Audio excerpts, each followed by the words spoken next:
நான் Russia, then Kyrgyzstan, Uzbekistan and Georgia. So நம்மள மாதிரி மிடில் கிளாஸ் பீப்புள் யூஸ்வலாக எப்போவுமே நம்ம ஆட்கள் கேட்குறது எங்கே சார் ஃபீஸ் கம்மியாக இருக்கும். ஃபஸ்ட்டு கேள்வியே அதுதான்.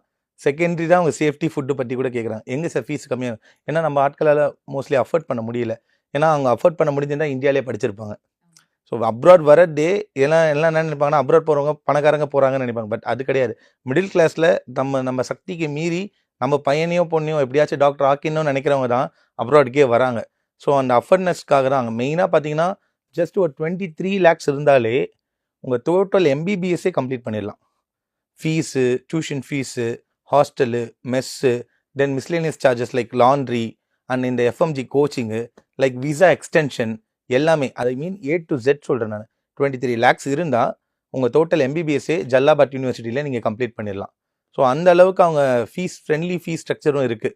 ஸோ அது மட்டும் இல்லாமல் இயர்லி வந்து பார்த்தீங்கன்னா ஃபீஸை 2 terms ஸ்ப்ளிட் பண்ணியும் பே பண்ணிக்கிற ஆப்ஷன்ஸ் கொடுக்குறாங்க. ஸோ அவங்க செமஸ்டர் வைஸ் பே பண்ணிக்கலாம். அதுவுமே அவங்க அங்கேருந்து லேண்ட் ஆன பிறகு, யூனிவர்சிட்டிக்கு போய் லேண்ட் ஆன பிறகு அவங்க ஃபீஸை டேரெக்டாக அவங்க கைப்பட பே பண்ணிக்கலாம். அவங்க டியூஷன் ஃபீஸ் நம்ம எதுவுமே கலெக்ட் பண்ணுறது கிடையாது. டேரெக்டாக student to the university. So அந்த கான்டெக்டில் தான் நம்ம அவங்களுக்கு எல்லாமே ரெடி பண்ணி கொடுத்துட்ருக்கோம்.